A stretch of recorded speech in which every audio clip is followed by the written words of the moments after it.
سرکار دو عالم حضرت محمد مصطفیٰ صلی اللہ علیہ وآلہ وسلم نے ارشاد فرمایا،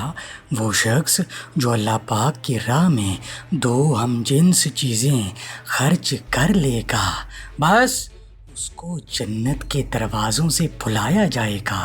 اور جو انسان نمازی ہوگا اس کو نمازی کے دروازے سے گزارا جائے گا۔ اس کے بعد جو جہاد والا شخص ہوگا اس کو باب الجہاد سے بلایا جائے گا، اور روزے دار کو باب الریان سے بلایا جائے گا، اور جو صدقہ دینے والا ہوگا اس کو باب الصدقہ سے گزارا جائے گا۔ بس یہ سن کر حضرت ابو بکر صدیق رضی اللہ تعالی عنہ نے بارگاہ رسالت حضرت محمد مصطفیٰ